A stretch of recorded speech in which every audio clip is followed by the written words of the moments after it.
quería hacer mis comentarios, ¿no ve? Después de cada video en YouTube. No puedo ¿Ya? abrir o ya no existe. ¿Cómo será, no? A ver, les voy a pasar la lista desde producción al grupo de WhatsApp de la materia y así tal vez directamente en YouTube lo pueden ir a comentar. Sí existe, igual estaba viendo esa, el otro día estaba revisando y no me permite acceder a YouTube, ¿no? O sea, claro, puedo ver el video directamente en la página, pero cuando pido que me direccione a YouTube para ver los comentarios, no me permite. Pero entonces tienen que acceder directamente al link. Les voy a pasar el link de la materia y ahí va a poder realizar los comentarios también. Está bien, Pastor, le voy a pasar la lista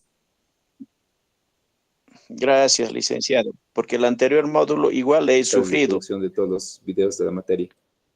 Claro, faltando un día o 2 días, me dijeron que sea abierto el anterior módulo. Igual he sufrido. He tenido que amanecer una noche para poder completar mis comentarios. Ahora, igual, hoy día quise abrir y no se ha abierto. Gracias, Lice. Ok, voy a... ¿Dónde está la lista?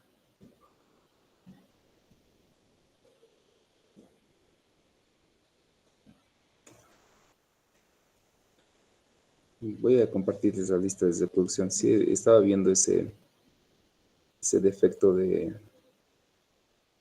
la materia, no, bueno, de la página en sí, ¿no? No hay caso de ver los videos directamente. Pero acá tengo la lista. Compartiré para que no tengas inconveniente, Pastor, en este mismo momento y así no nos olvidamos. Ahora sí. Bueno, pastores, bienvenidos una vez más. Vamos a continuar con el avance que tenemos en la materia. Estamos desarrollando el módulo de psicología de la familia y estamos profundizando diferentes conceptos que tenemos acerca de dentro de lo que va a ser la familia y las diferentes circunstancias que atravesando desde una perspectiva también psicológica, y eso va a ser algo particular. Eh, la semana pasada ya hemos ido viendo la parte introductoria, hemos ido viendo algunas cuantas teorías y también una perspectiva histórica del desarrollo de lo que va a ser para nosotros consejería o terapia dentro del contexto cristiano. Ya les hacía reflexionar el hecho de que en la iglesia cristiana no, no hay lamentablemente quien atienda al creyente, al cristiano. O sea, lamentablemente, si nosotros acudimos a un psicólogo, el psicólogo, si es que no tiene un buen enfoque cristiano y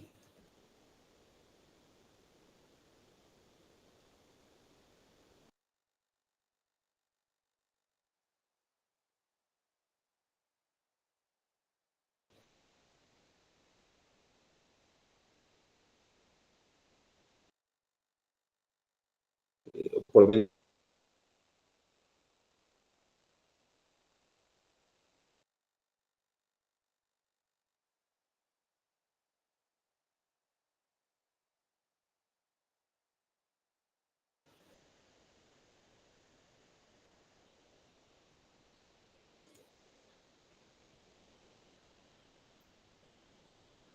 ahora sí, hola.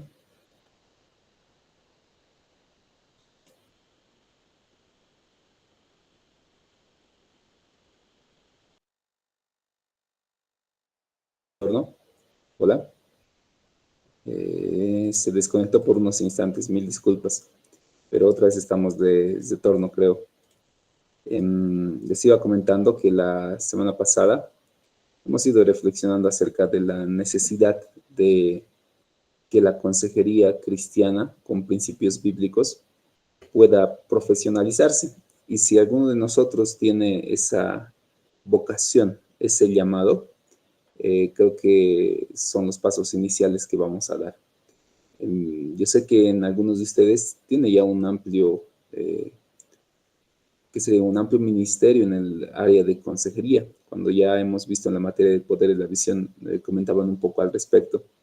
Y sé que ahora lo que vamos a ir avanzando, vamos a dar algunos toques también desde la perspectiva psicológica y pueden interrelacionar también los conocimientos y experiencias que tienen. ¿Ok?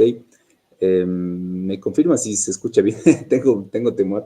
He cambiado desde también. Espero que sí, creo que sí. Me dan un like si se escucha bien. Está bien, Lice. Gracias, pastor. Muchas gracias. Ya le he compartido ahí al grupo de WhatsApp el link de los 20 videos, 22, ¿no? El video de la presentación del docente, el video de introducción a la materia o de presentación de la materia y los 20 videos. Ahí está, pastor. Ahí lo van a poder revisar. Se escucha bien, licenciado. Tranquilo. Gracias, pastor Luis, también.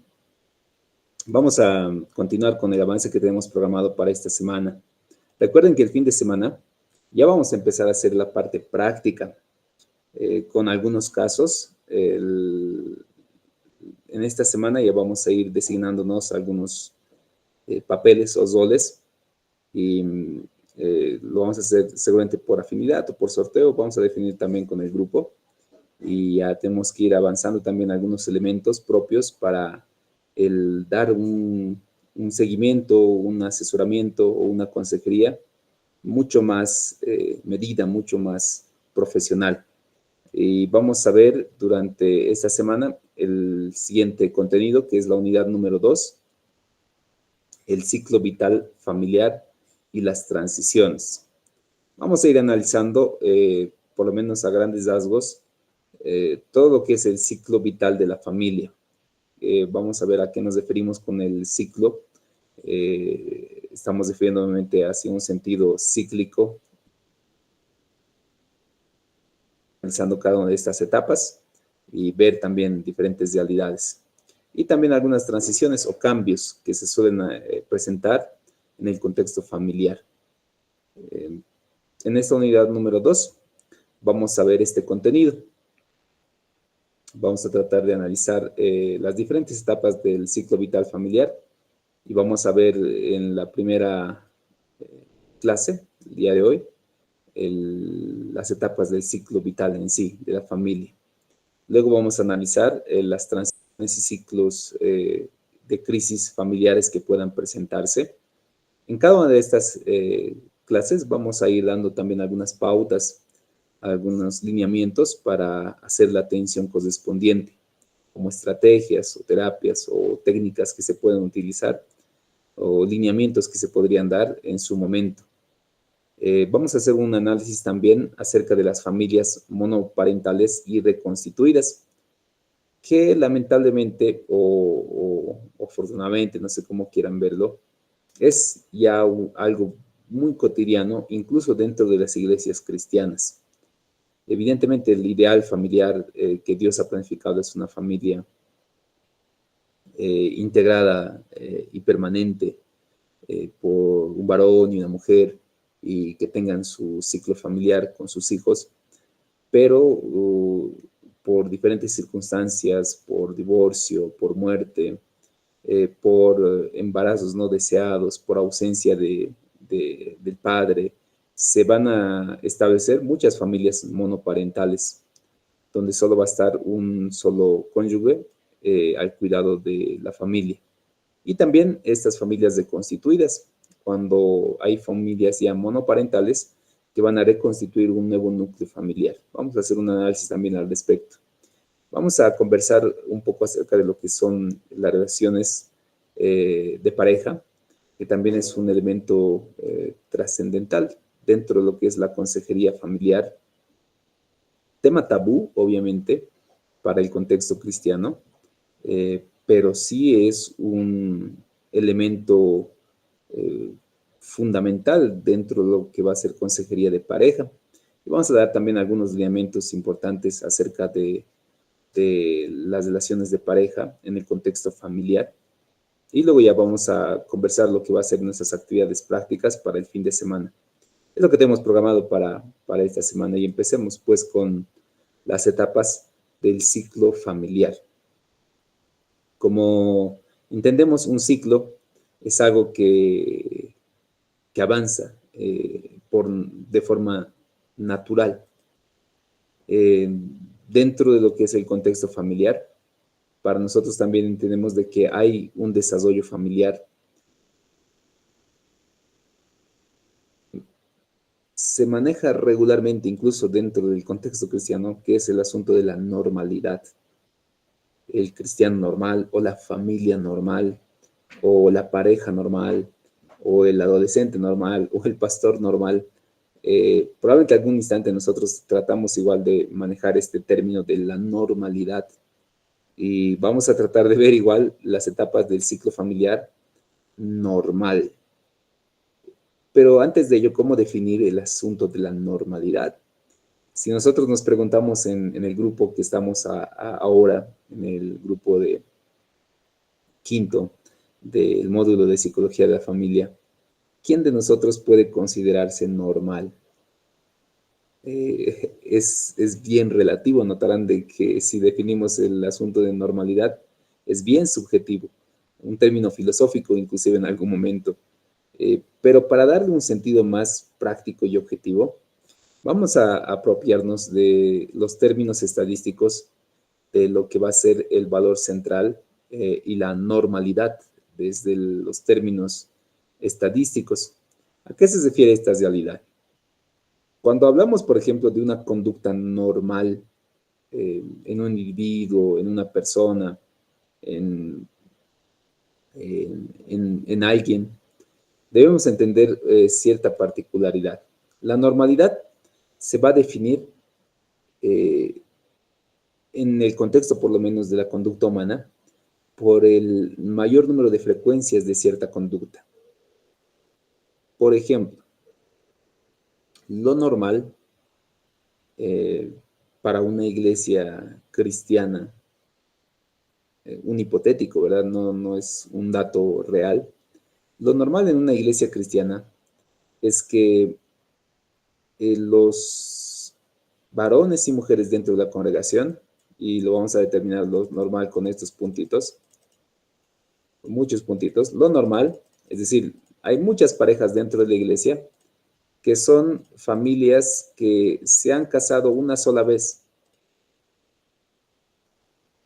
y que han conformado su familia en ese sentido. Estos puntitos van a ser el número de frecuencias o veces que se ha medido en una encuesta para definir la conducta normal. Entonces, la mayoría de las personas solo se ha casado una sola vez y por eso hay una mayor cantidad de esa población. Entonces, podemos decir, bajo esas circunstancias, que lo normal en el contexto cristiano es una pareja que se ha casado una sola vez y viven en esa condición. Pero después van a disminuir las frecuencias, pero también es una realidad. Hablamos de quienes se han casado más de 2 veces.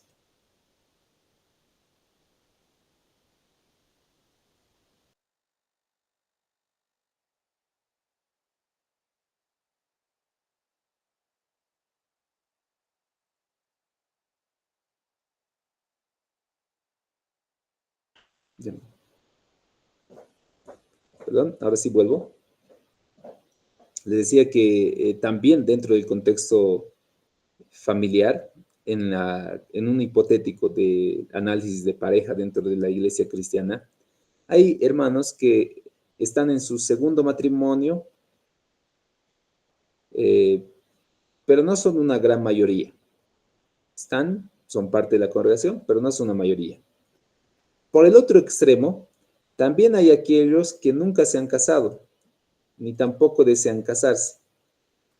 No son todos, pero sí hay algunos que tienen también esas particularidades. Entonces, cuando hablamos del término normal en el contexto de la psicología, nos referimos más o menos a esto, al mayor número de frecuencias de cierta conducta dentro de un contexto social. Y acá también debemos determinar algo, ¿no? Por ejemplo, se ha vuelto en el contexto social lo normal, lamentablemente, las relaciones de parejas homosexuales, bisexuales, lesbianas y todo lo que involucra a la comunidad LGTB, lamentablemente se está volviendo una normalidad porque lo ponen en dibujos, lo ponen en elementos infantiles, lo ponen en noticieros, en películas, en novelas, en todo. Si bien es una conducta que la sociedad quiere normalizar, quiere que sea normal, o sea, ¿a qué se refieren esto? Se refieren a que la mayoría de la población comparta y entienda y hable de manera adecuada acerca de este término. De la misma manera, hay una población mínima que impulsa este movimiento con gran fuerza, exageradamente. Y hay otra población también que va en contra, lo debate. Probablemente si hablamos en ese contexto, nosotros como iglesia cristiana, entendido dentro de la sociedad, cuando nosotros, por ejemplo, debatimos este tipo de conceptos de la homosexualidad y todos estos detalles, a nosotros los cristianos nos catalogan como anormales. ¿Por qué? Porque para ellos lo normal actualmente es que la homosexualidad se considere como algo natural. Pero ahí choca pues nuestros principios bíblicos, lo que dice la palabra de Dios, y no podemos aceptar ese tipo de normalidades. Si bien el concepto normal en el plano psicológico, y ya aquí vamos entrando a tratar de delimitar esa línea tan delgada de lo aceptable que puede ser la psicología y las ventajas que podemos nosotros adaptar en el contexto de la consejería, pero también aquellas cosas que rotundamente nosotros deberíamos oponernos. Entonces, si para la sociedad actual la conducta homosexual se trata de normalizar, ¿qué significa eso? Que la mayoría de la población lo acepte, lo converse, lo haga natural, lo haga normal.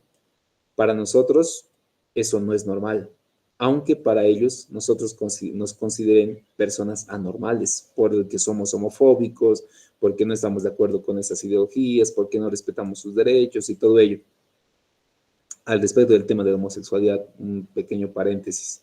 Si bien nosotros no compartimos el asunto de la ideología de género, eso por si acaso no implica que nosotros seamos intolerantes y agresivos ante esta comunidad, porque ese tampoco debería ser el camino. Hay un libro, a ver, voy a buscar el autor, el libro se llama Dios Bueno, Chica Gay, así de Chica Gay, Dios Bueno, es el libro de Jackie Hill Perry, se llama así la autora, es una autora creyente por si acaso. El título se llama Chica Gay, Dios Bueno. En este libro ella manifiesta una realidad cristiana. Ella es ex lesbiana, ahora está casada, tiene su esposo, tiene su familia, pero en sus libros relata las batallas que ha tenido que atravesar espirituales y de pecado al respecto del lesbianismo. El asunto que ella propone creo que es una verdad muy fundamental para quienes hablan de este tema. Cuando nosotros hablamos de este grupo, que actualmente es considerado normal, nosotros debemos entender una realidad. Estas personas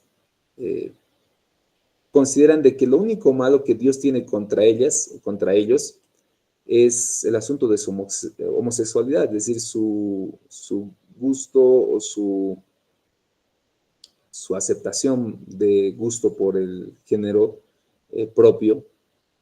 Y en el libro aclara la autora que en el proceso espiritual que ha ido desarrollando ella y hasta llegar al punto cúspide en donde realmente ha reconocido que Dios no tenía solo un asunto específico con la homosexualidad, no era solamente que ella era lesbiana, sino que también era una persona orgullosa, que era una persona egoísta, que era una persona soberbia, avara. O sea, prácticamente el asunto de Dios con el ser humano no es con algo particular del género, sino es con el pecado mismo del hombre, con la rebeldía del hombre, de la mujer contra Dios. Cuando ella comprendió esta realidad, entendió también que cuando hay cristianos que tienen un ataque permanente y agresivo a esta comunidad, sin comprender el asunto de la gracia, sin comprender el asunto del pecado, involucra de que también nosotros, se ha cortado, sí, ahora sí, ha vuelto, involucra que también nosotros igual estamos batallando con pecado, que el creyente también está en un proceso en el camino hacia el reino de Dios, en donde vamos batallando, ¿no? Con orgullo, con diferentes pecados, quién sabe, con adicciones, con carácter, con mentiras. Y que al igual que un homosexual, nosotros también necesitamos de la gracia que Jesús ha derramado en la cruz. Entonces, cerrando el paréntesis, el grupo normal, actualmente dentro de la psicología, se lo va a considerar al grupo homosexual. O sea, no que todos deberían ser homosexuales, pero que sí deberían ser tolerantes al respecto. Los anormales en los otros extremos se van a encontrar, porque él es anormal, estos también son anormales. Los anormales, por ejemplo, están los que totalmente entienden de que la única manera de pensar debería ser que todos seamos homosexuales y no existan ningún género femenino o masculino, sino todos homosexuales. Somos así. Ese es un extremo. Para la sociedad les estoy explicando esto, ¿verdad? Pero para nosotros, que nos consideran anormales, mencionan de que el hecho de que nosotros digamos, no, el único género o los únicos géneros que Dios ha establecido es el varón y la mujer. Y fuera de ello es algo anormal. Entonces, cuando hablamos de normalidad en el contexto familiar, vamos a referirnos a estos conceptos, a los conceptos en donde la mayoría de la población en un grupo comunitario tiene cierto tipo de conducta. Por ejemplo, si hablamos de nivel de lectura, por ejemplo, hay exámenes de lectura, ¿verdad? Una conducta normal de lectura es que las personas lean en un promedio de entre 60 a 80 palabras por minuto. Eso es normal. La mayoría del pueblo boliviano lee a ese nivel de lectura, de velocidad. Eso es lo que se va a considerar normal. Una persona que lea 120 palabras por minuto a 1000 palabras por minuto es una persona anormal. Una persona que lea 10 palabras por minuto a 20 palabras por minuto es considerada una persona anormal. Entonces, ahí es donde se va definiendo lo normal, lo anormal en el contexto familiar, sin olvidar de que para nosotros como creyentes, lo primero que siempre va a primar son los principios bíblicos, son los lineamientos bíblicos, el plan que el Señor tiene para el ser humano. Y hay el equilibrio. Si yo no sé cuáles son esos principios, si yo no he desarrollado la habilidad de interpretar, de acudir a las escrituras, voy a tragarme, voy a aplicar todo lo que me diga la psicología. No es saludable, no es correcto. Por algo Dios ha establecido ciertos principios para el ser humano, pero no de acuerdo a mi sola interpretación, no de acuerdo a mis dogmas particulares, sino de acuerdo a una realidad bíblica de interpretación exegética de los diferentes lineamientos que el Señor tiene para la conducta humana.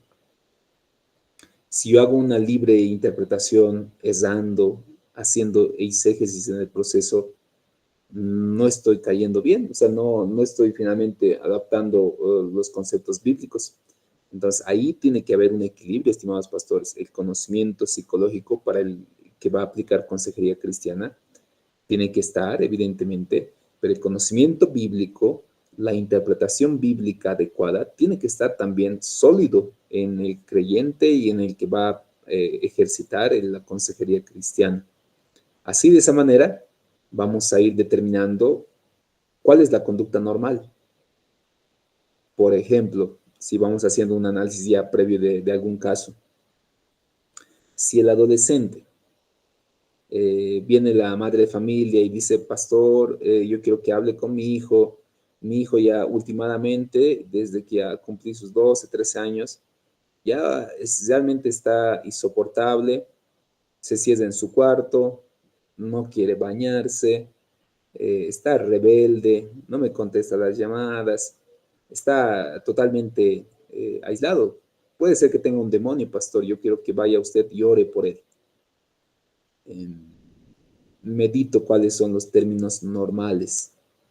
La conducta normal adolescente regularmente suele ser justamente con esa descripción, ¿no? Un adolescente que tal vez no ha tenido una buena relación familiar.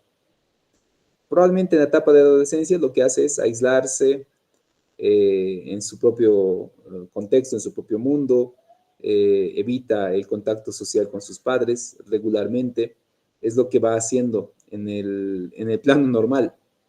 Ahora, hay adolescentes anormales, los extremos en donde el adolescente totalmente se ha revelado de su papá, se droga, llega borracho a su casa, golpea a sus padres, totalmente el extremo. Y el otro extremo también, ¿no? Un adolescente bien portado, obediente, que hace caso en todos sus papás, que trabaja. Los hay. Pero en el término social, si hacemos una estadística en cualquier secundaria, se van a encontrar estas realidades, donde una mayor población son de jóvenes que por alguna razón de educación, por alguna razón de crianza, se encierran en sus cuartos, no quieren conversar con sus papás, no se asean, diferentes elementos, ¿no? Haciendo tal vez algunas exageraciones. Entonces, si yo voy a hablar con la madre que me dice, pastora, sáquele el demonio a mi hijo, uno voy a tener que tener discernimiento espiritual si realmente es un demonio, o probablemente es un adolescente que está viviendo su etapa de la adolescencia, está en la pubertad y todos los cambios físicos, psicológicos que está atravesando, lo están viendo de esa manera. Además que justamente ha encontrado este proceso de su adolescencia en una separación de sus papás, es obvio que el adolescente va a manifestar su conducta de esa manera. Entonces, ¿cómo yo voy a llegar a ese punto? Voy a tener que indagar la relación familiar, voy a tener que indagar desde cuándo está, si siempre ha sido así, si es tal vez algo trascendental. Y la mamá probablemente me dirá, desde que tal vez estamos con conflictos con mi esposo, estamos separándonos, él ha empezado a ser así. Entonces, no es un demonio. Es que él está atravesando una crisis de la adolescencia que desencadena además por causa de los factores familiares y que se puede llegar a un punto de acuerdo.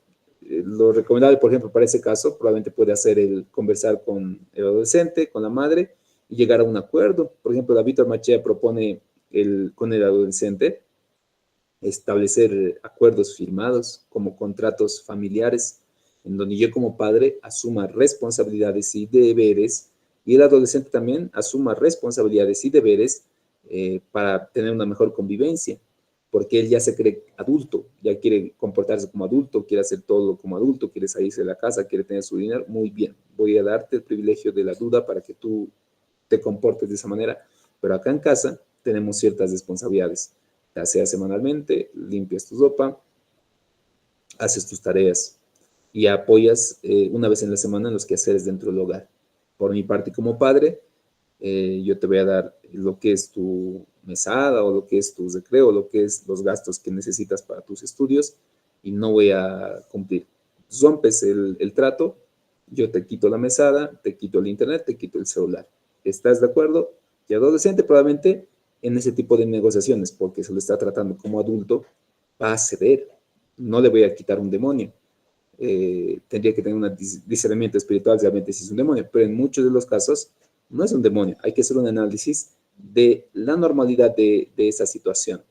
Si, por ejemplo, otro caso de normalidad, hablamos de una mamá que lamentablemente ha perdido a su bebé en el proceso de gestación, lo normal para una persona que atraviesa ese tipo de duelos es pues que manifieste su duelo sin ganas de comer, sin ganas de dormir o dormir todo el tiempo, atraviese su duelo llorando, ya no quiere ir a la congregación, no quiere orar, no quiere ayunar, no quiere nada, o sea, quiere sencillamente morirse con su duelo. Entonces, es lo normal, o sea, si una persona está atravesando una etapa de duelo tan crítica como la pérdida de un bebé, eso es lógico que esta persona lo va a manifestar de esa manera. Lo anormal sería que sea insignificante para ella la pérdida y no quiera, y se ría y está todo normal. Es anormal. O lo anormal también va a ser el otro extremo en donde la persona literalmente se pueda hasta quitar la vida. Es lo anormal, o lo anormal en el otro extremo. Pero lo normal va a ser que se manifieste de esa manera. Entonces, haré las preguntas necesarias a la familia, al esposo, a los papás, qué es lo que ha sucedido, y dirán, ha perdido lamentablemente a su bebé, que estaba en gestación, después de un accidente. Desde ahí ya no quiere ir a la iglesia, ya no quiere comer, ya no quiere ni leer la Biblia, ni orar, no quiere nada. Solamente quiere cedarse en su cuarto y creo que tiene un demonio. Y a veces hay muchos pastores que lo ven de esa manera, lo demonializan todo, o sea, todo, si está pasando tristeza o alegría, o está pasando alguna crisis de rebeldía, demonio. Pero en muchas de las ocasiones, como les digo, no siempre va a ser un demonio. Cierto, Pablo dice, ¿no?, que tenemos una lucha contra huestes, contra seres espirituales. Y el proceso de consejería siempre tiene que estar acompañado con el proceso con la respectiva confianza en el Señor, en el factor sobrenatural, en el hecho de que Dios también pueda utilizar lo que vayamos a conversar, las tareas que le vayamos a dar, el sentido y propósito de vida que se le pueda dar a la madre que ha perdido a su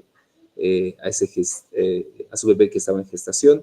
Esas actividades le van a ayudar a dar un mejor sentido de vida, probablemente, el hacer la catarsis del dolor que está atravesando. Entonces, por ahí, nosotros tenemos que ir definiendo lo normal. ¿Por qué? Porque el proceso que se va a dar en consejería cristiana, obviamente, como un objetivo central que se tiene en consejería, es que el creyente o la persona o el aconsejado llegue a la madurez cristiana, a la medida, como dice en la palabra, a la medida y la estatura del varón perfecto que es en Cristo Jesús. Pero para ese sentido, ¿cuál es la medida? ¿Cuál es la estatura? Y a esto nos estamos refiriendo. Lo que la Biblia menciona respecto a los principios de comportamiento, a los principios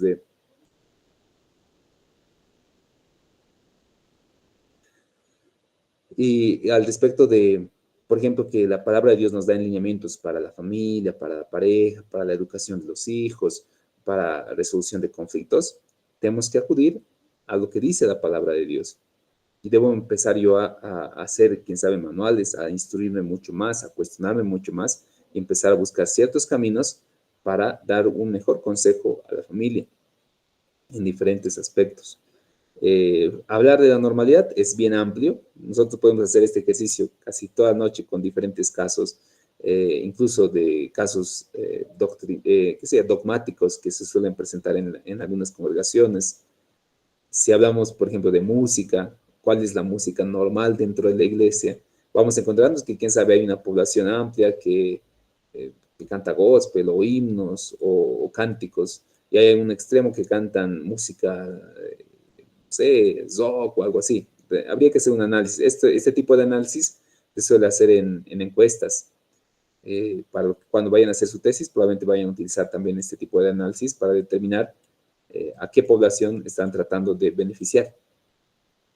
Eso para determinar cuál es el ciclo vital familiar normal dentro del contexto eclesial, dentro del contexto familiar. Veamos este detalle. Estas son las etapas del ciclo familiar. Cada una de estas etapas van a presentar diferentes desafíos. Y empezando la familia va a iniciar en la formación de una pareja. Ahí empieza la familia. Cuando hablamos de la formación de una familia, un elemento inicial que se debe determinar y que suele ser una pregunta importante para muchos jóvenes es cuándo yo debo casarme, ¿no? Cuándo yo debo empezar a pensar en el matrimonio. En los talleres que suelo participar, en talleres de noviazgo, es una pregunta bien recurrente de los jóvenes cuando se les da los papelitos. ¿A qué edad debo casarme? No hay una edad de matrimonio. O sea, no vemos en la Biblia una edad específica en donde nos diga a esta edad debe casarse el adolescente, pero sí hay ciertos principios que deberíamos considerar antes de casarnos, antes de que demos ese visto bueno de casarse para los jóvenes, para los adolescentes que deseasen casarse, porque es lamentablemente igual una realidad. Muchos adolescentes ya empiezan pues en una etapa muy prematura, relaciones sexuales, relaciones en pareja, noviazgos, siendo adolescentes todavía en una etapa escolar. Es muy peligroso eso, ¿no? Incluso puede estar sucediendo eso dentro del contexto eclesial. Y hay que saber darles lineamientos. La perspectiva que yo les hago analizar siempre es el hecho de ¿a qué edad consideran ustedes que fisiológicamente se pueden casar? Y fisiológicamente, el ser humano, por el hecho fisiológico, prácticamente puede llegar a casarse cuando ya literalmente tiene una atracción hacia el sexo opuesto y los caracteres primarios y secundarios sexuales ya se han completado. Eso nos referimos a que están hábiles para tener relaciones sexuales y que puedan fecundar. En promedio, la edad probablemente sea cercana hacia los 13 a 15 años, más o menos, pero ¿será esa la edad prudente para casarse? Y obviamente que no. Obviamente que no es una edad adecuada. Los adolescentes estarán en una etapa recién escolar, no han cumplido ciertas características que enseguida les vamos a mencionar, pero se les hace cuestionar, ¿no? Entonces, ¿a qué edad te consideras que deberías casar? Te dicen, bueno, yo creo que debemos acabar los estudios. Ok, acabas tus estudios a los 18, los escolares, pero ahí vas a poder ser un sostenimiento, un pilar para tu familia económico.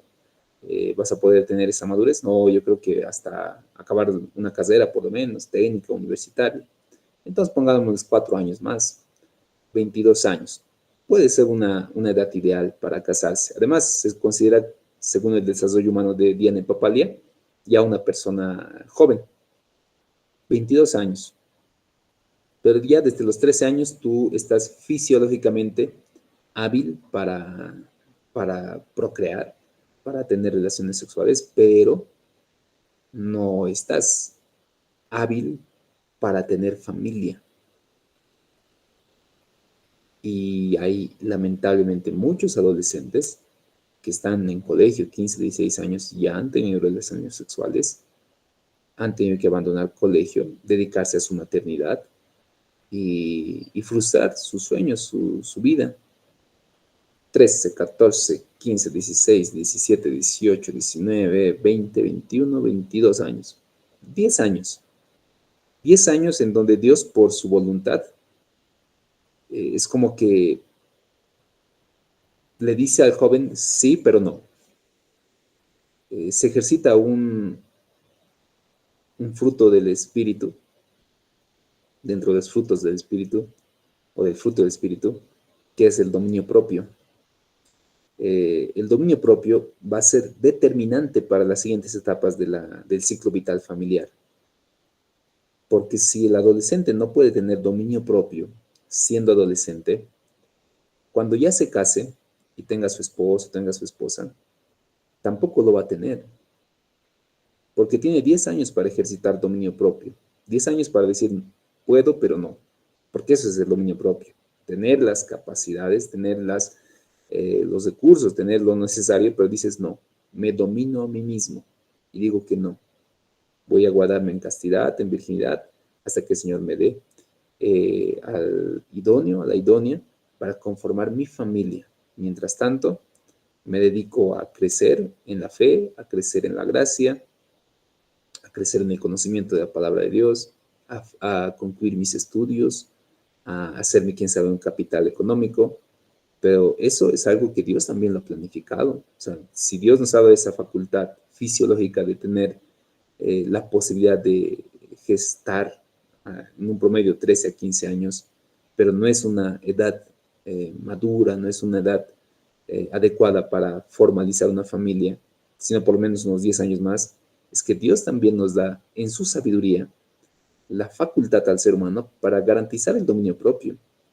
A los jóvenes yo les hago reflexionar con esta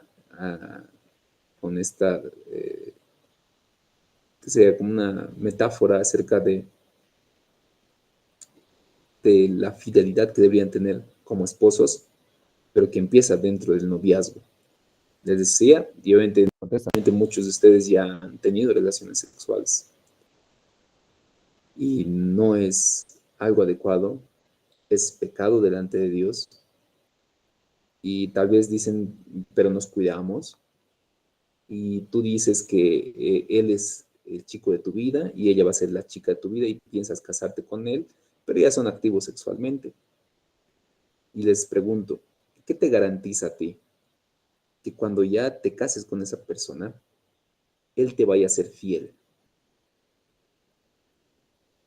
¿Cuál es la garantía que tienes que ella te va a ser fiel? Cuando vaya a su trabajo, si es doctora, arquitecta, abogada, y ahí esté en su oficina o esté en el consultorio o esté en el hospital, y venga al doctor, venga a la doctora, un enfermero, una colega, una secretaria, un jefe, que empiece a seducirle, empiece a coquetearle, empiece a darle invitaciones y citas diferentes. ¿Qué te garantiza que ahora ya tu esposo, con el cual te has cuidado, con el cual has tenido, uy, se había apagado mi cámara, con el cual habías tenido cuidado de no, de no embarazarse y han tenido una vida actual, una vida sexual activa, ¿qué te garantiza de que él te va a ser fiel? Si ya han tenido relaciones sexuales antes del matrimonio y no han sabido dominarse a sí mismos, no han tenido dominio propio, ¿crees que cuando haya otro chico mucho más guapo que tú, ella le va a decir, no, yo estoy casada? ¿Crees en serio, seguro que va a tener dominio propio? Y lo mismo al chico, ¿no? ¿Crees que el chico cuando venga una chica mucho más guapa dentro de su trabajo y te diga y le empieza a molestar, él le va a decir, no, yo estoy casado? Oye, chicos, no se han podido dominar estando solteros, no se van a poder dominar estando casados. Entonces, en la formación de pareja, Dios ha provisto al ser humano la capacidad de empezar a ejercitar ciertos valores, ciertos principios que le van a ayudar en el proceso de su estabilidad matrimonial. Pero, ¿qué lineamientos por lo menos deberíamos meditar en consejería prematrimonial o de noviazgo para algunos jóvenes? Inicialmente, la madurez espiritual y la madurez emocional es un factor determinante. No puede considerarse una pareja 15 años, no tiene una madurez emocional aún, no saben lo que quieren, están enamorados del amor. Y sí podrían tener una madurez espiritual, claro que sí, podrían crecer mucho más todavía, pero son factores iniciales determinantes. Una madurez emocional va a ir desarrollándose a lo largo de la vida, las diferentes experiencias y etapas que vamos desarrollando. Considero yo que cerca a la etapa universitaria uno ya tiene una cierta madurez emocional. Eh, Tiene identidad. ¿Se acuerdan de Erickson que mencionaba que en esta etapa de la vida uno tiene que desarrollar identidad? Y se supone que ya tiene identidad, sabe lo que quiere. El adolescente no. Los adolescentes se lastiman constantemente. Se celan, se engañan, no son leales, no son fieles. Siempre sucede eso en la mayoría de los adolescentes. Lo normal es eso. Hay ciertos casos particulares, porque uno se dice, pero pastor, yo me he casado con mi novia del colegio. Claro, eres anormal. No es lo que regularmente pasa, porque lo normal es que el adolescente esté con una de sus compañeras, luego con la otra y con lo otro, y hay una mezcla de relaciones y celos y pleitos internos siendo escolares. No es correcto, no es normal. Bueno, no es normal dentro de la palabra, no es normal dentro de los principios bíblicos.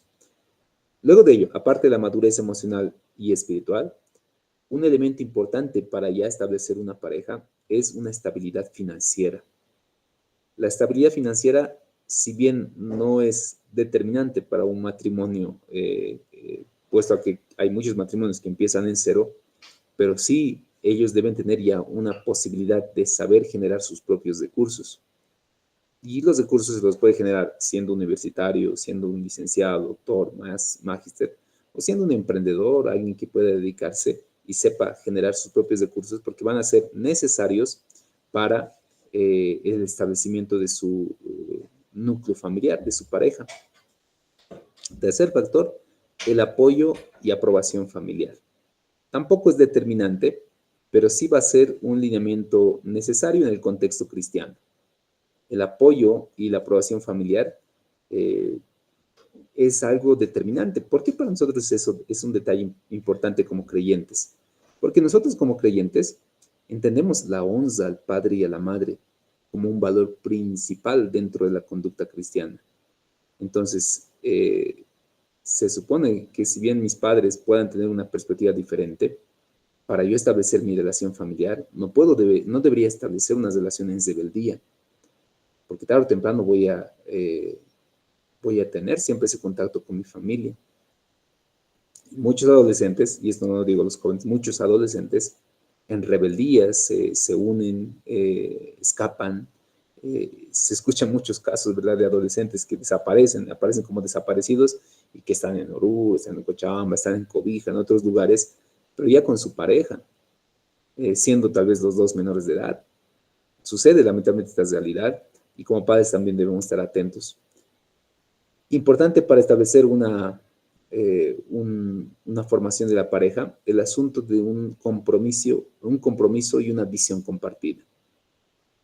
Como pareja, deben determinar ellos y debe determinarse también de que el compromiso y la visión que tienen como pareja es conjunto, que ahora ya no visionan de manera individual, sino tienen una visión familiar, una visión de pareja. Ya, como dice la palabra de Dios, ¿no? Ya no son dos personas, porque ambos van a dejar a su padre y a su madre, se unirán en un solo ser y serán una sola carne. Y por último, importante y determinante, un poquito está inestable el internet.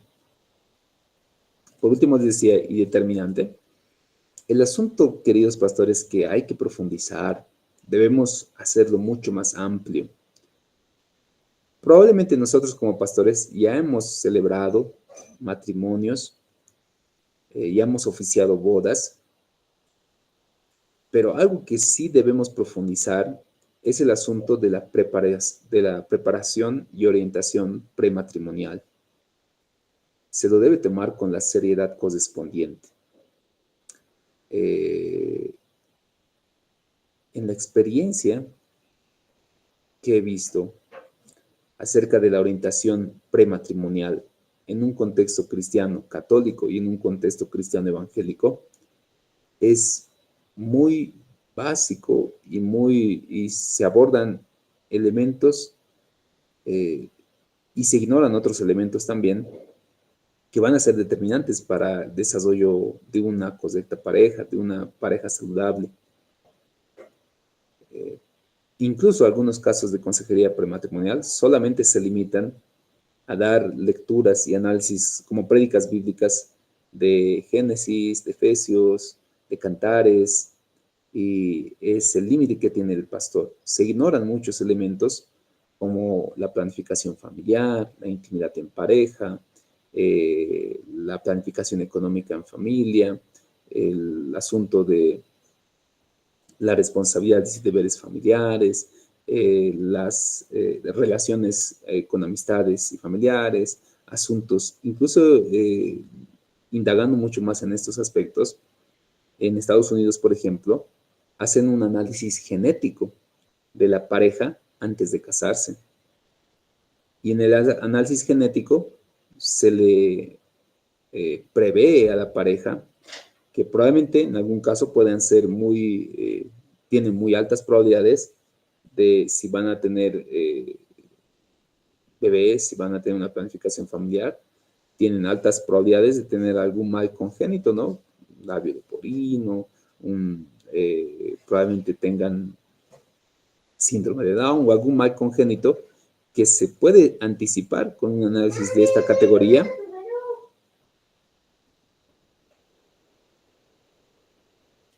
se puede anticipar. Y entonces, eso no significa que la pareja se va a separar o se van a divorciar. ¿Qué significa? Que la pareja sabe con anticipación que con quien se va a casar y con quien va a tener familia, tiene altas probabilidades de tener algún mal congénito, o que tal vez vaya él mismo a desarrollar algún tipo de enfermedad, o que esté atravesando algún tipo de enfermedad. Hay muchas parejas que llegan a divorciarse porque alguno de los dos era infértil, o que han tenido algún bebé con algún síndrome y después de tiempo se enteran que ya había en el árbol genealógico ese síndrome, y esos factores hacen que ellos puedan separarse o divorciarse. No es lo correcto, no es lo adecuado, no es lo bíblico, pero es una realidad. Entonces, deberíamos profundizar más en el asunto de consejería prematrimonial, tratar de buscar y reforzar nuestro contenido que hacemos dentro de la consejería. Particularmente, Dios mediante, para fin de año tengo la planificación de sacar un texto de consejería prematrimonial. Es un libro con actividades y tareas específicas para cada novio y para novia, y que también el asesor, el consejero cristiano, puede utilizar este manual para hacer una evaluación, porque en la etapa de consejería y orientación prematrimonial es donde se tiene que resolver muchos factores. Yo he visto casos en donde la pareja, después de haber noviado 8 años de noviazgo y se han casado, en el momento ya de su matrimonio, estando casados, tenían conflicto porque el esposo ya no quería tener hijos y la esposa sí quería tener hijos. O sea, miren que haber noviado 8 años y haber tenido una boda muy hermosa y en el momento ya del matrimonio enterarse de que alguien no quería tener hijos, es pues algo que se debía haber anticipado con premeditación en un proceso de consejería más profundo, en donde ya planifiquen si van a tener 2, 3 hijos, si no van a tener hijos, dentro de cuánto lo van a tener, cómo van a invertir los recursos, si van a gastar a mitad y mitad, si va a ser un conjunto de gastos único, dónde van a vivir, qué es lo que van a ir realizando, han tenido experiencias sexuales previas, si no las han tenido, darles tal vez algunos textos, algunas guías para que no tengan algunos inconvenientes en su desarrollo sexual como pareja. Son varios factores que son delicados para cuando hablamos del asunto de formación en pareja. Por eso, si nosotros no tenemos la capacidad, no tenemos los conocimientos necesarios, invitamos, deleguemos, derivemos a algún profesional que tenga ese conocimiento, porque así, más adelante, la pareja no va a tener pues excusas para divorciarse, porque ya es algo que se le había premeditado en una charla de consejería prematrimonial y no es algo que salió en el momento. Pero cuando son cosas que nunca nadie nos ha conversado, no sabía yo si él no quería tener hijos y ahora recién me entero, eso es pues un error del que ha aconsejado, del padre, del pastor, del ministro que ha hecho el proceso de orientación prematrimonial. Entonces hagamos una inspección. ¿Qué es lo que estamos haciendo en nuestra orientación prematrimonial? ¿Es solamente un estudio bíblico de Génesis, de Cantares, de Efesios? ¿O estamos abordando temas esenciales que deberían tocarse en este tipo de situaciones? Así, cuando ya el matrimonio se establezca, tenga menos probabilidades de tener esos conflictos. Son conflictos que se resuelven antes. Y así ya en el matrimonio se enfocan netamente al congeniar, al convivir, al establecer un sólido núcleo familiar. Pero en muchos de los casos es algo muy light el asunto de la consejería prematrimonial. Entonces hay que indagar. Entonces, haciendo una recapitulación, ¿qué se debe indagar en el proceso de antes de casarse? Uno, que la persona sea madura emocional y espiritualmente. Que la pareja tenga una estabilidad financiera, sepan cómo se van a sostener. Exista un apoyo y aprobación familiar. En el contexto cristiano es determinante. En la pareja se pueda evidenciar de que ambos tienen un compromiso y una visión compartida matrimonial. Y que también tengan ese compromiso de tener un asesoramiento y orientación prematrimonial, que no solo va a ser una sesión. En el texto que les comentaba que Dios mediante sale para diciembre, son 10 sesiones en donde cada una de las sesiones se va abordando diferentes temáticas importantes para la consejería prematrimonial. Y así se disminuye la probabilidad de conflictos matrimoniales. Si hay conflictos matrimoniales y son temas que se podían haber resuelto en la consejería prematrimonial, nosotros somos culpables. Hemos hecho un buen asesoramiento y es bueno reconocerlo. Si actualmente en los matrimonios de nuestras congregaciones, si hacemos un análisis estadístico, los jueces de registro civil mencionan que lamentablemente en el contexto nacional, cerca de un 50% de las bodas que se celebran acaban en divorcio, indiferentemente de la fe. Es una triste realidad. ¿Por qué será? Mi hipótesis es por la escasa instrucción prematrimonial que dan los ministros, que dan los sacerdotes, los pastores, los abogados que a veces solamente se casan por lo civil, y las instrucciones que dan los abogados son pues bien básicas, pues. Recuerdo que una docente, ya para entrar al asunto de la pareja en sí, ya está la pareja casada, nos decía los conflictos que regularmente se van a manifestar en pareja y que van a atender en sesiones de pareja, van a ser por 3 causas principales. Y ustedes tienen que empezar a descartar cada una de ellas para identificar cuál es la causa por la cual están en conflicto. Decía, primero, identifiquen el factor económico, las finanzas. ¿Cómo están administrando sus finanzas? ¿Son solventes? ¿No son solventes? ¿Tienen conflictos en la administración? ¿Alguien, quien sabe, tiene el control absoluto de la economía? El otro simplemente... O sea, todo eso es un conflicto de pareja, el asunto de las finanzas. Entonces, eso se puede charlar pues en consejería prematrimonial y darles algunos lineamientos contables, determinar cómo van a ser sus costos, cómo van a distribuir los recursos, si van a tener para sus gastos. Son elementos que se pueden conversar en la consejería prematrimonial. Pero ya en el matrimonio es más complejo. Decían, en pareja, vean el asunto financiero, en primer detalle, las finanzas. Una vez que ustedes hayan evidenciado de que no es el asunto de las finanzas, porque él gana bien, ella gana bien, administran bien sus recursos, tienen sus ahorros, ya han concluido la compra de su casita, su auto, está muy bien en el aspecto económico, no es razón de conflicto, muy bien. Pasemos al siguiente plano, el plano de la comunicación. ¿Cómo se comunican? ¿Saben resolver sus conflictos? ¿Tienen estrategias de resolución de conflictos? ¿Saben hablar y dialogar correctamente? Verificar sus detalles es igual importante en consejería de pareja. Y eso a veces simplemente se hace con la observación, en entrevista. Ver quién habla primero, quién interrumpe, quién agrede, quién insulta. Entonces, obvio, por ahí va el asunto de su conflicto, es su incapacidad de comunicarse. Y el tercer elemento que comentaba, que lo vamos a ver igual en esta semana, decía el asunto de la intimidad. En conflictos de pareja, en muchas ocasiones, miren, pueden ser exitosos económicamente,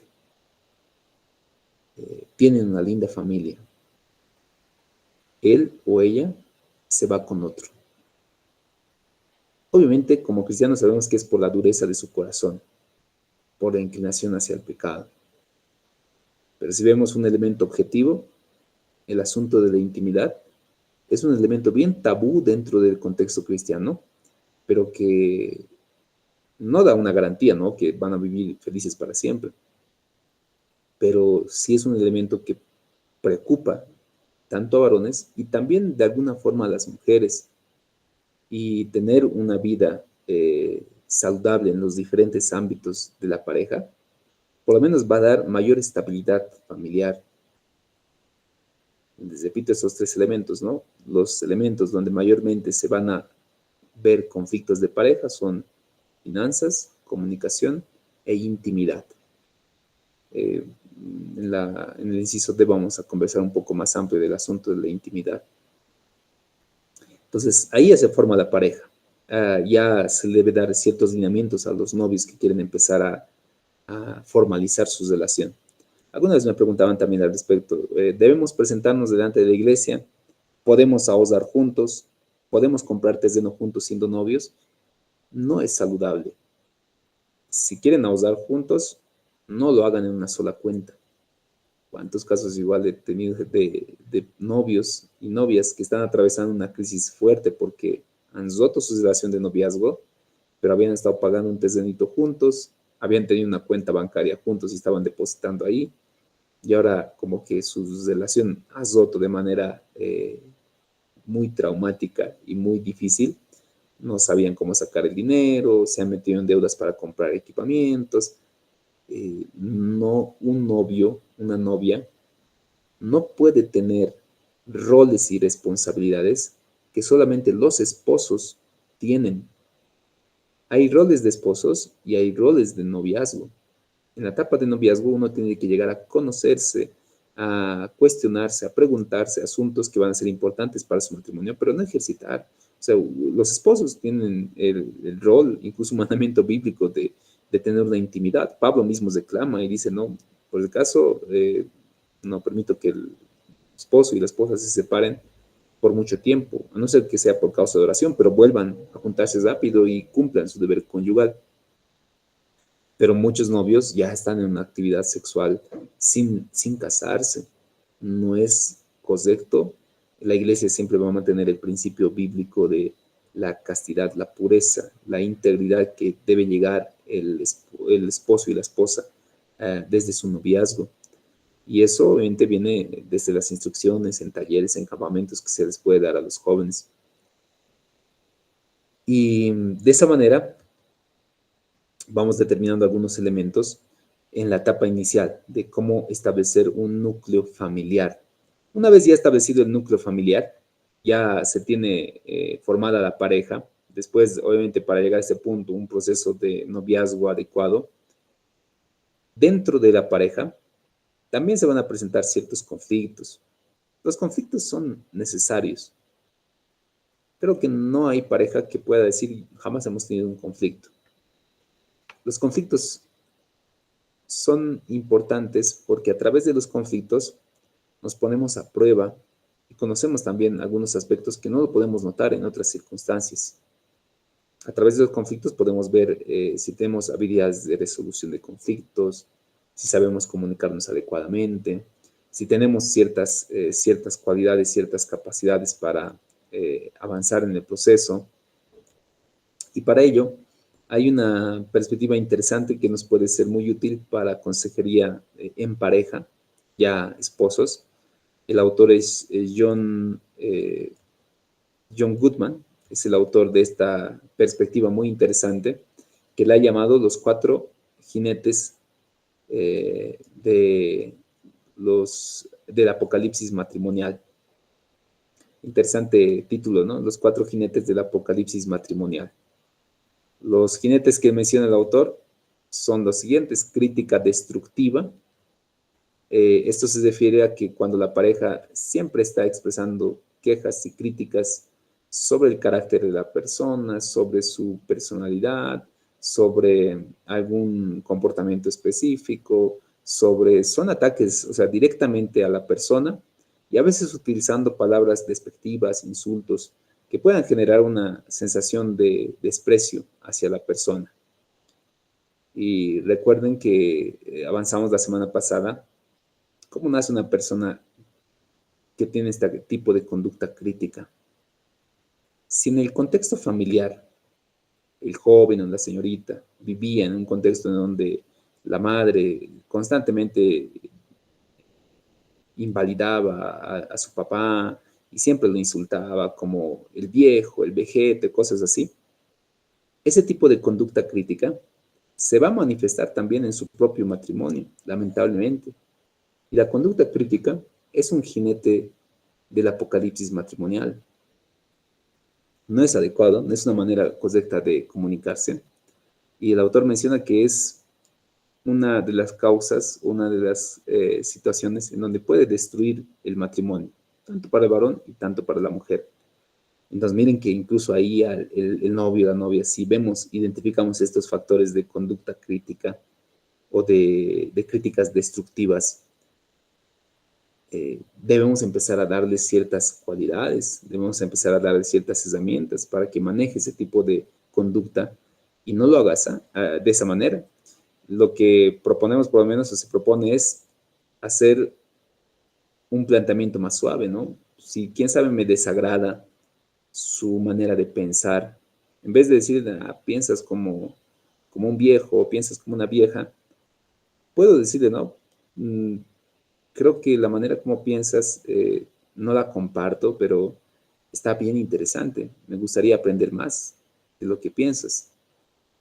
No estoy criticando a la persona, que es justamente la esencia de la conducta crítica o la crítica destructiva. Y en pareja, eso es muy terrible. Otra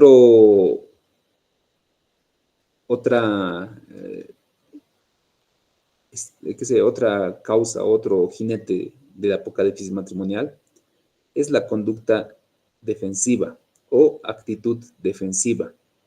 Hay quienes también siempre están defendiéndose de todo, como que perciben de que les están atacando y ante las críticas de su cónyuge o de su esposo, en lugar de asumir sus responsabilidades o escuchar atentamente a lo que se refiere, la persona siempre va a estar a la defensiva, se justifica, evade sus responsabilidades y esto puede conducir también a conflictos dentro del matrimonio, la actitud defensiva. Y hay quienes también, otra vez, por un contexto familiar o por un contexto histórico de la persona, un caso hipotético, si hay un joven o una señorita que ha sufrido la orfandad desde muy pequeño o ha sufrido el maltrato físico, psicológico desde muy pequeño, desde muy pequeña, la manera como él se ha ido defendiendo a lo largo de su vida es siempre tratando de ser, defendiéndose de todos, o sea, siempre está en modo defensa. Y cuando ya llega a casarse, se supone que va a estar en un contexto familiar, matrimonial más saludable, con una persona de confianza, ya no necesita defenderse, pero va a seguir defendiéndose constantemente. O sea, por ejemplo, va a decir, no, oye, mira, llega el esposo, la esposa es la que tiene la conducta defensiva y, y prueba, quién sabe lo que ha cocinado, prueba la sopa, ¿no? Y dice, está un poco salado. Ah, que mi comida siempre está mal para ti, que todo lo criticas, o sea, que se pone a la defensiva directamente. Probablemente sí, para él estaba un poco más salado y se podía remediar, quién sabe, de alguna forma, pero como que ya su conducta está a la defensiva, va a generar un conflicto. Pastor Jimmy. Si una consulta en este punto, he escuchado muchas veces decir, no solo para relaciones de pareja, sino para todo tipo de sociedad, ¿no? Que digamos, justo ese caso, ¿no? Que tu esposa cocina quemado, digamos, ¿no? Dicen, tienes que aguantarte y comer callado para no crear un conflicto, ¿no? Eh, Bajo ese punto de perspectiva, o alguna vez alguien lo pone en una empresa, digamos, si tu empresa está mal o en un liderazgo, digamos, ¿no? O en tu iglesia hay un problema, bueno, pues no somos perfectos, pero tú tienes que comer callado, digamos, esta situación, porque no podemos criticar, digamos, ¿no? Y, pero me parece también una actitud muy a la defensiva y quisiera saber su opinión, digamos, si está bien o hasta qué nivel se puede decir. Yo pienso, ¿no? Personalmente, que sí se puede dar una crítica constructiva, de decir, ¿no? Está muy salado o se ha quemado la comida, ¿no? Pero también me parece muy mala actitud exigir que no se diga nada nunca, que no se reclame nunca nada, porque es tu casa y tienes que aguantarte, digamos. No sé, esa es mi pregunta, digamos, un poquito sobre esta área, tanto en un matrimonio Hay, como digo, en un liderazgo, digamos. hay ciertas combinaciones que van a ser bien peligrosas en un contexto de pareja. Eh, por ejemplo, si nos encontramos en una situación donde la persona siempre tiene una conducta crítica, siempre hace unas críticas destructivas, y a la par tenemos la otra parte que es siempre está a la defensiva, Esa es pues una bomba de tiempo de pareja, porque es bien conflictivo ese tipo de situaciones, porque uno no va a asumir su responsabilidad, quien corresponde, y el otro tampoco va a expresar de manera adecuada sus observaciones o sus críticas. Ahora, al respecto de las críticas en el contexto familiar, es bueno entender de que se debe establecer ciertos lineamientos, ciertas reglas para hacer ese tipo de observaciones. Si no se tiene la capacidad de conversar sobre los conflictos, es bueno acudir también a un profesional. Para eso es también los consejeros o los psicólogos que tienen la habilidad de hacer la etapa de consejería de pareja, porque se supone que el profesional o el consejero es imparcial y va a tratar de darles los lineamientos necesarios para que puedan resolver el punto de diferencia. Eh, Acerca de si debo callarme y tragar, hay varias posiciones, ¿no? Hay quienes asumen y dicen, no, si a ti te genera el conflicto, tú tienes que asumir. Justo veía hace tiempo una psicóloga que tiene esa posición. Si a ti te genera conflicto, que, no sé, que boten la sopa, entonces, y le has dicho varias veces a tu esposo, recoge tu sopa, y el esposo no le genera conflicto porque se siente tranquilo, o sea, si su sopa está ahí en un rincón, no tiene problemas, pero a quien le está generando conflicto es a la esposa o al esposo, y les reclama, y ahora se ha vuelto es una razón de conflicto. Desde la perspectiva de esa psicóloga dicen, si a ti te afecta, el problema está en ti, y entonces tú tienes que asumir esa situación. Pero en un contexto de un matrimonio de creyentes, uno tiene que entender de que ya no son una sola carne, no hay una individualidad, sino hay una unidad. Y en esta unidad debemos tratar de congeniar y de equilibrar. Mi cuerpo, haciendo la figura humana, ¿verdad? Mi cuerpo, mi cerebro, mis manos, tienen un equilibrio constante, congenian para que mi lengua no salga y la muerda con mis dientes, o que mis manos trabajen tranquilo y no me estén picando el ojo. Hagamos un congenio dentro de la unidad de mi cuerpo. Y la familia y la pareja deben entender también de que si tal vez a alguno no le agrada cierta conducta, cierta acción o cierto plato, eh, se tienen que llegar siempre a acuerdos. Y estos acuerdos, inclusive, como les decía, en el asunto prematrimonial es donde se tienen que determinar con amplitud. Si a mí no me gusta, supongamos, el conejo, entonces en algunas circunstancias dirán, sabes que no me gusta el conejo. Y yo le insisto, porque es mi gusto, no es saludable, no es adecuado. Esa es la perspectiva bíblica. La perspectiva bíblica es que no somos individualidades, somos una unidad, somos una sola carne, y tenemos que tratar de buscar esa unidad en el proceso del desarrollo de nuestro matrimonio.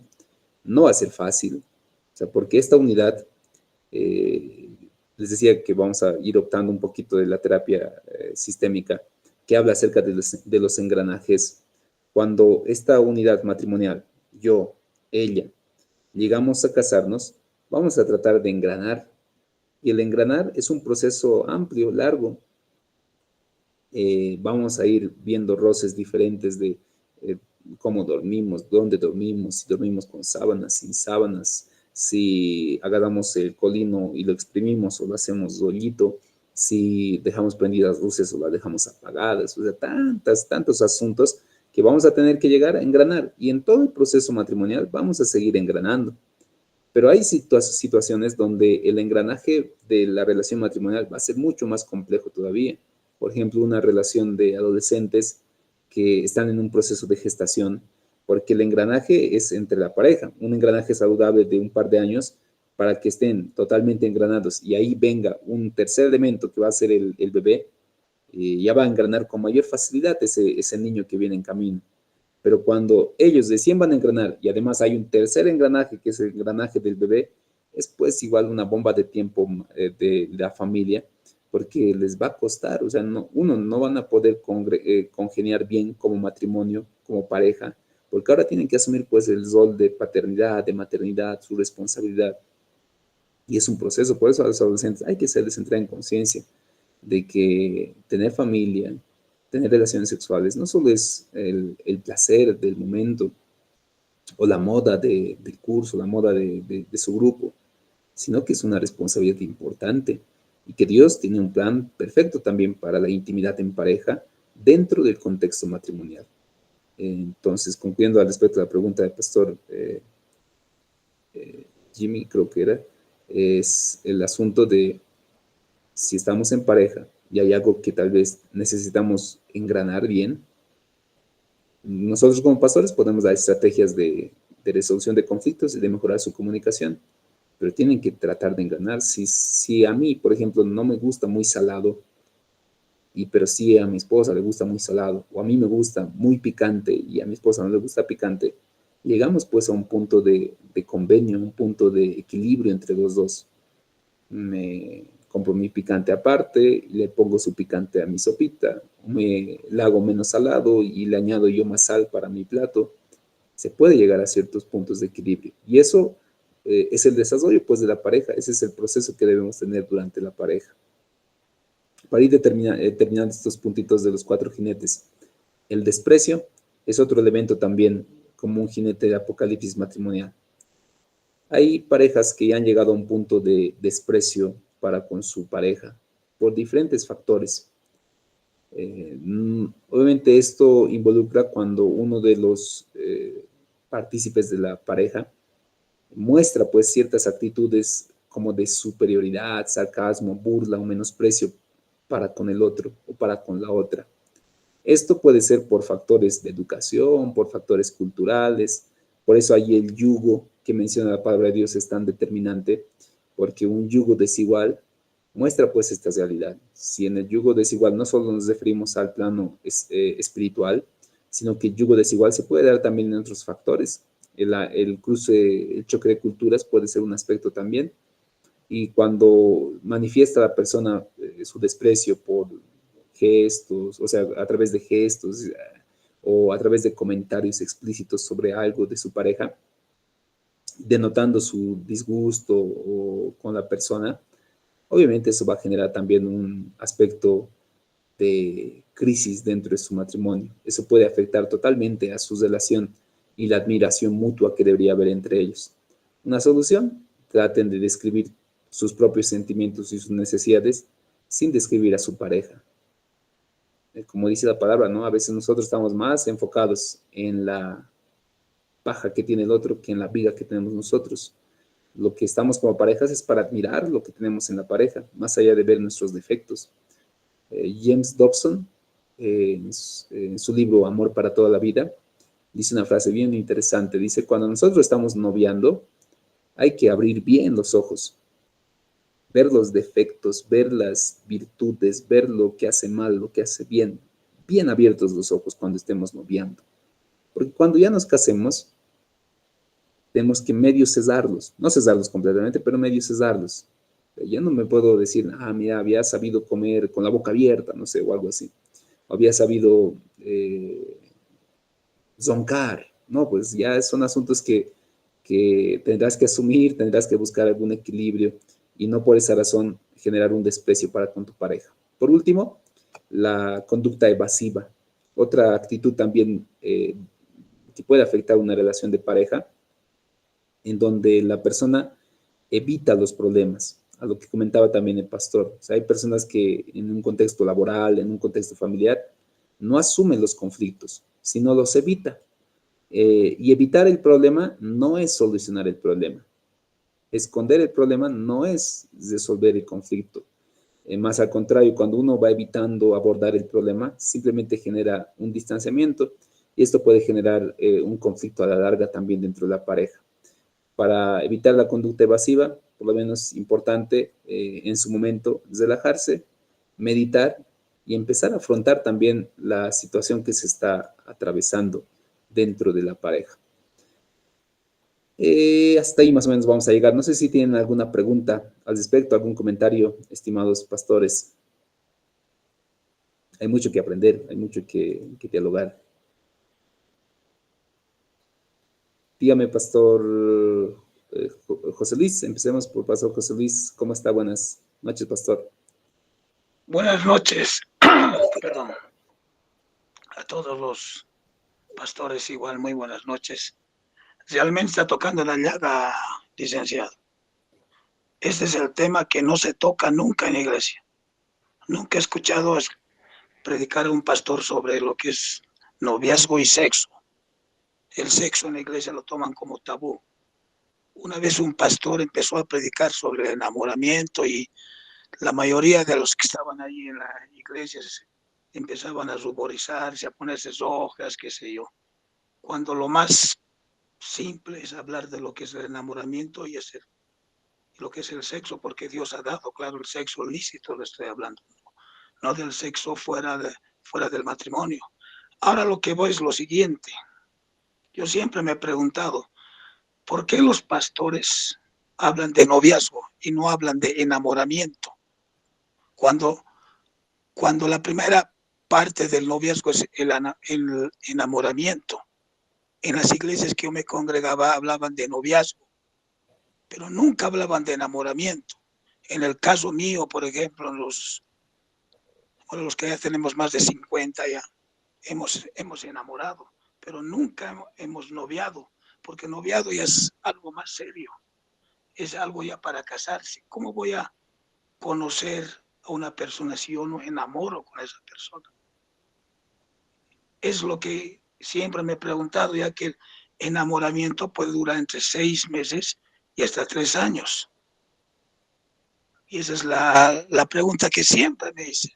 ¿Por qué siempre hablan de noviazgo y no hablan de enamoramiento? Ahora, en cuanto a la relación de pareja, en mi caso yo llevo ya 40 años de casado. Yo me casé a los 20 años. Ahora, ¿por qué no se rompen las relaciones?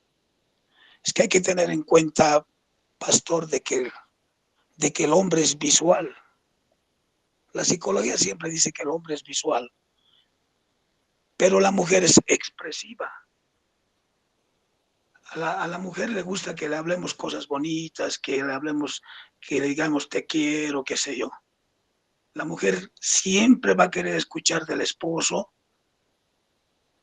lo que podríamos llamar lo que es poesía, todo lo lindo. Pero el hombre, ¿qué es? Hay que tomar en cuenta que el hombre es visual.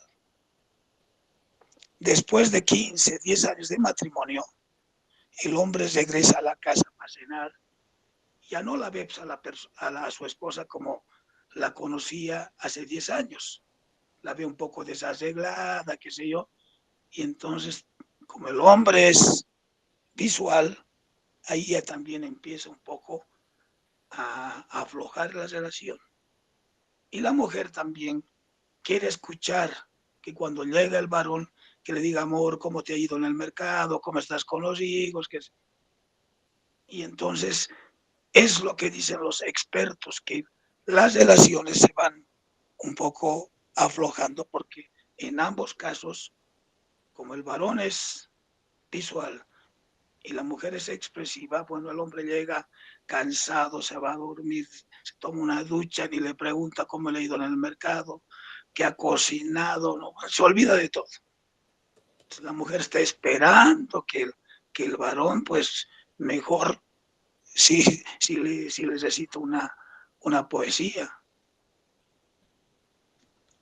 Por lo tanto, pastor, yo quisiera que me explique por qué no hay enamoramiento en la iglesia y solo hablan de noviazgo. Muchas gracias. Buenas noches. Gracias, Pastor. Al respecto, me agrada la definición de David Tormachea que menciona que el noviazgo, como definición para el público cristiano, es la relación de un hombre y una mujer con miras hacia el matrimonio, pero que no siempre termina el matrimonio.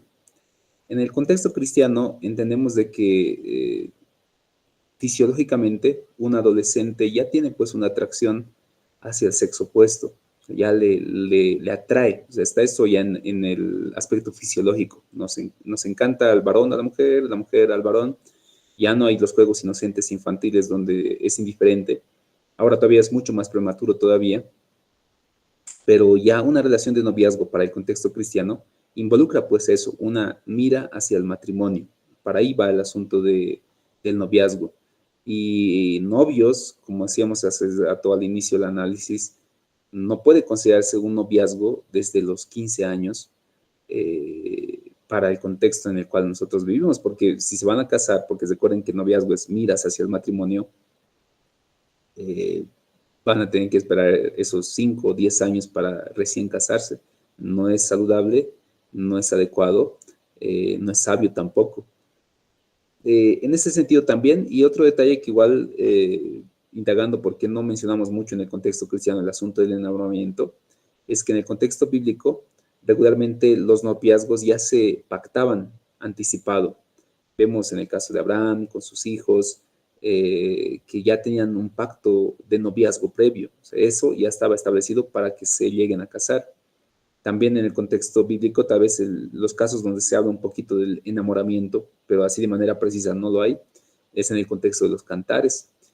Pero ya luego de ellos siempre se habla acerca del novio, del esposo. Por esa razón, probablemente en el contexto cristiano no se menciona mucho el asunto del enamoramiento. No es que no exista, es un factor natural en el proceso de establecer una pareja. Yo primero tengo que enamorarme de la pareja y recién establecer un pacto de noviazgo para casarme con esa persona.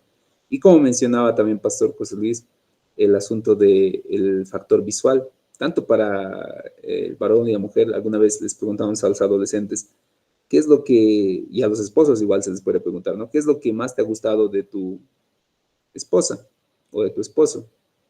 Y los más modestos suelen decir su forma de ser, que eso es bien subjetivo. Supongamos que ha entrado alguien al aula o alguien estaba ahí en su curso o en la iglesia, no has visto su forma de ser. No puedes decir, wow, mira qué bonita forma de ser. Probablemente has visto sus ojos, o su cuerpo, o la manera como hablaba. Son detalles objetivos que te generan en ti un aspecto emocional. Mañana vamos a profundizar un poquito al respecto, el aspecto químico del amor, de lo que llaman la ciencia del enamoramiento. Hay un aspecto químico que en el contexto familiar y matrimonial tiene que tratar de establecerse también. Eso, Pastor. Pastor Jimmy, ¿cómo estás? Buenas noches. ¿Tienes algún comentario más para añadir, alguna pregunta? Dicen, yo levanté primero que los hombres mi mano.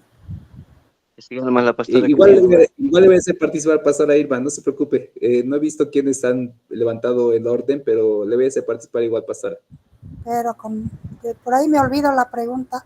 Solo estoy jugando, Licey. Ya, dale, Pastora. Empieza tú, si no, Pastora.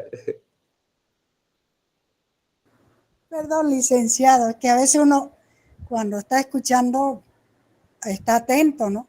Y hacen pregunta de otra pregunta y como que lo desubican a lo que uno quería preguntar. Perdón, Licen. Así soy yo, digamos. Me olvido Está bien, rápido. Pastora. Me olvido rápido. La pregunta que hizo el pastor antes del pastor que intervino, el primer pastor que intervino, donde la persona, digamos, por no herir, se calla y aguanta, ¿no? Y nosotros como pastores, digamos que ya tenemos años de experiencia en consejería matrimonial, en consejería de pareja, hay casos, se dan casos donde llegan ya a la edad adulta, como decía el pastor, 40 años ya de matrimonio, y que como que ya los hijos crecieron, se fueron, hicieron su hogar, y ahí empieza tanto el hombre como la mujer, digamos, ya a mostrar, como se dice, ¿no?, la realidad de la persona, el carácter original, porque muchas veces la mujer o el hombre aguantan porque ya, bueno, se han casado, vienen los hijos y uno aguanta, pero cuando ya llegan a ser sus hijos la vida, ya empiezan, ¿no?, a reventar el puchichi, como decimos nosotros los cambas, y ya empiezan ya a ver, a manifestar, ¿no?, lo que no les gusta, lo que nunca le cayó, lo que nunca, como usted decía, licenciado, no me gusta cómo come, no me gusta cómo habla, y es ahí donde la pareja después de tantos años de estar en matrimonio empiezan a sacar su forma de ser realmente y hay divorcio. En nosotros, digamos, como líderes o como pastores que estamos acá, podemos ver y hemos visto, ¿no? Ha sucedido en la iglesia, matrimonios de años que han estado viviendo 40, 30 años, llegan a divorciarse y eso a mí mucho me sorprende porque uno les pregunta, ¿y por qué te querés divorciar? Es que ya no lo aguanto. ¿Y qué es lo que no aguanta? No, como usted decía, no me gusta cómo toda la vida ha comido como masca. Y es ahí donde el ser humano o el individuo o el hermano o la hermana recién quieren demostrar la triste realidad de lo que han vivido toda su vida. Entonces, como usted decía, y el consejo que nos da como psicólogo es de que tenemos que hablarle así directo a la pareja, tenemos que decirle la realidad del matrimonio, porque el enamoramiento o el noviazgo es una etapa bonita donde tanto el hombre como la mujer demostramos lo bonito que somos, pero cuando ya estamos en el matrimonio demostramos la realidad que somos y muchas veces por no perder a la pareja porque están enamorados, porque ya tienen hijos, tanto el hombre como la mujer aguanta y llega a una etapa ya de los 50 años para arriba, ya que ya no se pueden soportar y hay muchos divorcios por esa razón, licenciado. Y esa pregunta yo le hago, ¿cómo podemos aconsejar a un matrimonio de tantos años que se están queriendo separar? Esa sería mi pregunta, licenciado. Gracias. Amén. Al respecto de la separación, que también vamos a abordar más adelante en lo que van a ser transiciones, pero tal vez adelantándoles un poco, uno, no olvidemos siempre el factor sobrenatural. O sea, sí, yo he visto cuando el Señor ha obrado en algunos matrimonios que estaban determinados a separarse y el Señor ha obrado en sus corazones porque la separación nace en la dureza de sus corazones, nace en el alejamiento que han tenido del Señor ambos. Y ahí es donde nace su separación. Y el factor sobrenatural, me refiero, o voy a referirme a lo largo de nuestras clases como el factor sobrenatural, el trabajo del Espíritu Santo, lo hace. Sin embargo, es bueno determinar también de que hay ciertas tareas que se les puede dar en consejería a la pareja. Uno, hay que trabajar de manera individual también para ver qué tan heridos están, qué es lo que les ha generado todo ese distanciamiento, y ya en el proceso darles algunas técnicas que lo vamos a aprender también más adelante, de poder resolver los conflictos que han ido atravesando y ir sanando, quién sabe, algunas heridas que ambos se han ido creando, porque cuando se ha vuelto ya un campo de batalla y ambos están en un proceso de defensiva constantemente, ya simplemente se han ido hiriendo y hiriendo el uno y al otro, y ahora el consejero, el terapeuta va a tener que ir resolviendo y sanando, ayudándoles a sanar esas heridas para que puedan reafirmar sus compromisos, reafirmar sus votos y entender de que el compromiso que han hecho no solamente es con la persona, sino especialmente el compromiso matrimonial cristiano que hacemos nosotros es delante del Señor. Por eso nos casamos delante de la iglesia, delante de su iglesia, porque hacemos el compromiso con el Señor de ese voto de fidelidad constante. Pastor Jimmy, más adelante, pero vamos a profundizar, Pastora Irma, el asunto del divorcio y la separación. Pastor Jimmy. Sí, buenas noches, licenciado, buenos compañeros. Bueno, quería hacer una aportación, ¿no? Esa parte que estaba mencionando más antes, por ejemplo, sobre la depresión, la ansiedad y varias situaciones, digamos, que a veces como cristianos lo hemos llevado a un ámbito espiritual cuando son problemas a veces psiquiátricos, emocionales, que es como un dentista, ¿no? Que si no te lavas el diente, obviamente se te pica. Hay muchas situaciones que a veces no comprendemos, digamos, hoy en día, digamos, se escucha muchas personas decir si alguien se deprime es porque no ha conocido a Dios, ¿no? Pero hay casos de pastores que se han suicidado por depresión, ¿no? Entonces es importante darnos de cuenta realmente qué es un demonio o qué es realmente cuando pasa, ¿no? En mi experiencia personal, ¿no? Como siempre menciono, muy joven me han mandado, mi papá ya no podía hacerse cargo de la obra, y muy joven me han mandado a liberaciones, consejerías a matrimonio, tantas cosas que yo no estaba preparado, ¿no? Y no sabía qué hacer, digamos. Se libera y no sale, que es en realidad, ¿no? Y hablaba, digamos, igual con mi pastor y me decía, hay tres motivos, Jimmy, ¿no? Uno, si es un demonio, va a salir, o sea, Dios tiene poder, su presencia, se ahuyenta el demonio. Segundo, puede ser que la persona esté fingiendo, ¿no? Como usted decía, hay tantas situaciones. Casos me ha pasado que adolescente está embarazada la señorita y finge estar endemoniada para evitar su conflicto y su situación, ¿no? Y buscar una excusa o un pause mientras no le descubren su error, ¿no? Y tercero también que puede ser algo clínico, ¿no? Ha pasado que al joven lo han liberado hartas veces, todo tipo de pastores y nunca hasta que lo han llevado al doctor, unas inyecciones y ha vuelto a la normalidad, y solo ha sido una vena en el cerebro, o bueno, no entiendo bien, pero el doctor le explicaba, ¿no? Ha sido un químico que ha pasado y solo necesitamos inyectarle esto y listo, ha vuelto a la normalidad, ¿no? Y no era un demonio. Y darnos de cuenta a veces de esas situaciones, eh, me agrada por eso la materia, porque nos ayuda a abrir la mente y a entender mucho más de estos conflictos y estas situaciones, ¿no? Y sobre esa parte, digamos, del matrimonio, qué importante es prepararnos y a los jóvenes, hacerles preparar. Por ejemplo, un libro que yo recomiendo es Los hombres son de Marte y las mujeres son de Venus, que da unos principios muy buenos para entender la diferencia entre hombres y mujeres, ¿no? Ella llega, por ejemplo, cansada y va a decir algo como estoy cansada de mi trabajo. Y los hombres malentendemos, porque los hombres pensamos que cuando alguien nos pide una opinión, tenemos que solucionarlos rápido, cuando ellas solo quieren ser escuchadas y desde ahí empieza un problema. Y un hombre rápido responde y le dice, bueno, entonces denuncia tu trabajo. Y ella dice, no, no puedo denunciar. Y se empieza todo un conflicto porque ella simplemente quería ser escuchada y que alguien entienda sus emociones, pero los hombres somos rápidos para dar soluciones. Esa es nuestra característica. Y creo que desde esos pequeños detalles empiezan a veces los problemas en la familia. Y alguna vez he hablado con una pareja que estaba por divorciar y me decía, no es el conflicto actual, es la suma de todo aquello que nunca han hablado, que se ha ido acumulando por años. Ese es el motivo del divorcio, no lo que acaba de pasar ahorita, digamos, que se han peleado o por el hijo, sino es justamente como decía la pastora, todo aquello que se han callado por años y se va acumulando a tal punto que dicen, no soporto más y se quieren divorciar, ¿no? Bajo ese punto de vista, qué importante es realmente ir a un psicólogo y hacer terapia de pareja, que a veces nos da vergüenza, ¿no?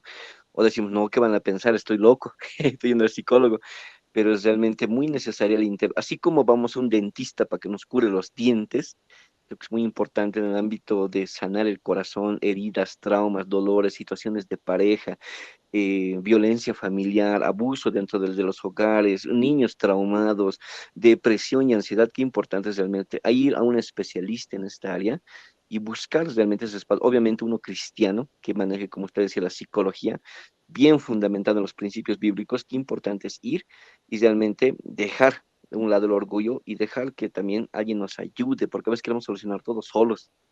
¿No? Y no se puede, necesitamos un especialista, alguien que domine el tema, que realmente haya estudiado esa área para que nos pueda orientar de manera buena, digamos, ¿no? Bueno, ese era mi aporte, licenciado. Muchas gracias por el espacio. Gracias, Pastor Jimmy. Pastor René, tal vez quiere hacer algún aporte más. Buenas noches, licenciado. A ver, yo tengo una pregunta más que todo, ¿no? ¿Cómo tratar con una pareja cristiana, pero que se ha unido en yugo desigual? Porque si tomamos en cuenta, el yugo igual es cristiano con cristiana, ¿verdad? Pero muchas veces lo que sucede es que hay personas que se casan, un cristiano y una católica, por ejemplo, y es complicado que lleven adelante una relación marital en torno a los principios cristianos, los cuales de pronto hubiese aprendido, ¿no? ¿Cómo tratar con ellos, licenciado? Bien, igual va a ser un tema que vamos a analizar igual dentro del contenido. Sin embargo, en la etapa previa, o sea, como digo, la mayoría de los problemas que se tienen en pareja, en la etapa previa de matrimonio, en la etapa de consejería prematrimonial, es donde se van a ir resolviendo todos estos conflictos, incluyendo esto del yugo desigual, porque ahí es donde ya se tienen que establecer ciertos pactos de convivencia en respecto de su fe o en respecto de sus costumbres y valores que vayan teniendo a lo largo de su relación matrimonial. Ya estando casados, ya estando en pareja, lo único que pueden llegar a hacer es tener acuerdos saludables como matrimonio, en donde no existan, como dice la guerra de Chaco, ¿no?, sin vencedores ni vencidos, sino tratar de buscar puntos de equilibrio para ambos, donde ninguno se sienta desdotado u obligado al respecto de su fe.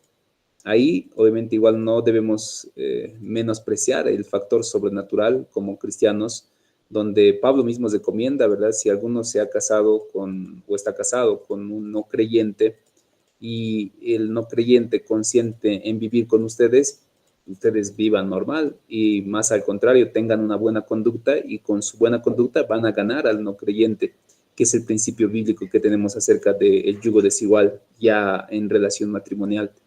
Y por ahí, por lo menos, podemos ir trabajando, pero más adelante vamos a profundizar también, Pastor René. Está interesante los temas, importante también sus aportaciones, queridos pastores. Muchas gracias siempre por el diálogo. Mañana vamos a continuar todavía con nuestro avance. Nos encontramos una vez más en el mismo horario. Que el Señor los bendiga, que tengan un buen descanso. Hasta el día de mañana nos estamos encontrando una vez más. Bendiciones.